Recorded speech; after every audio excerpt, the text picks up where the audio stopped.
Саламатсыздарбы? Менин атым Тыныстан. Детектор берүүсү жаңылыктарды окуп, анализдеп, сиздерди калп маалыматтардан, манипуляциядан жана пропагандадан коргойт. Бул чыгарылышта ЛТР телеканалынын кезектеги калпы жана манипуляциясы тууралуу айтып берем.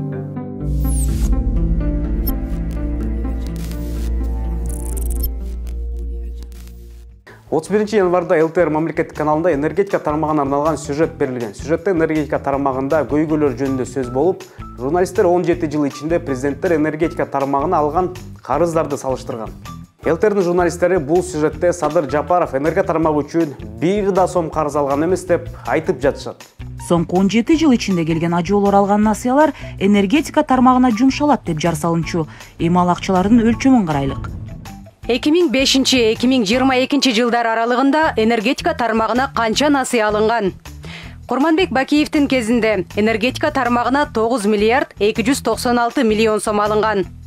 Роза Отунбаеванын маалында 3 миллиард 416 миллион сом.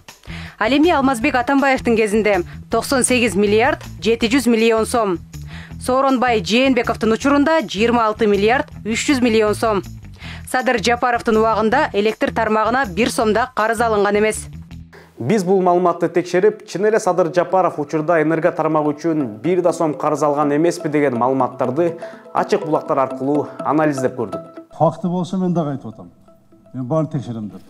Фактылар көтөлүү. 2022 жыл апрель айында Каржы министрлиги 2020 жылдын октябрынан тартып, Кыргызстан чет жактан 466 миллион доллар кредит жана 291 миллион доллар гранттык негизде каражат алды деген маалымат тараткан. Министрликтин айтымында каражат негизинен өлкөнүн инфраструктурасын жакшыртуу боюнча ири инвестициялык долбоорлорду ишке ашырууга берилмекчи. Анын ичинде жолдорду жакшыртууга, энергетика тармагын реформалоого, социалдык мекемелерди курууга, COVID-19 пандемиясына каршы күрөшүүгө, ичүүчү таза суу менен камсыз кылууга жана ирригациялык системаны жакшыртууга жумшалат. 2021 жылы Кыргызстандын министрлер кабинети Киров суу сактагычында Бала Саруу чакан ГЭСинин куруу үчүн Орус-Кыргыз өнүктүрүү фондунан 22,9 миллион доллар ала турганын кабарлаган. Өкмөттүн маалыматы боюнча бул жерге жалпы кубаттуулугу 25 мегаватт болгон 3 генераторлуу ГЭС курулат. Мындан сырткары 2022 жылдын ноябрь айында Камбар Ата 2 ГЭСинин экинчи агрегатын ишке киргизүү үчүн Евразиялык туруктуулук жана өнүктүрүү фонду 110 миллион доллар кредит бергени кабарланган. Маалыматка ылайык, бул акча Камбар Ата 2 ГЭСине генератор, трансформаторлор, туннель куруу жана башка иштерге жумшалары айтылган.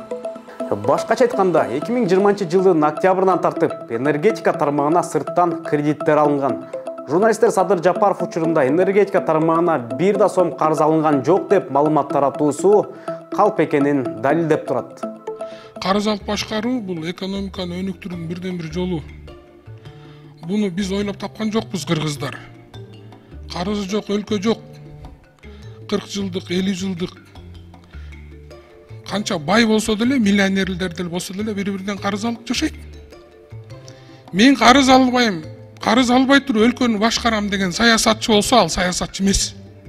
Ал популист, ал жалганчы. Мындан сырткары энергетика министри Талайбек Ибраев 1 февралда Жогорку кеңештин сессиясында кезектеги насыяны ратификациялап берүүнү суранды. Министрдин айтымында 50 миллион доллар каражатынын жарымы гранттык негизинде, жарымы 38 жылга кредит катары Дүйнөлүк банк тарабынан берилет.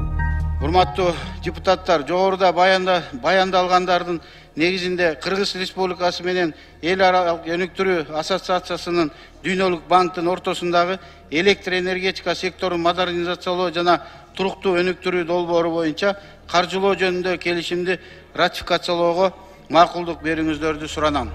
Муну менен бирге жакында эле Жогорку кеңештин депутаттарынан турган комиссия Лебединовка ГЭСине барып, Европа банкы аталган ГЭСти реконструкциялоого кредит бере турганына кабардар болушкан.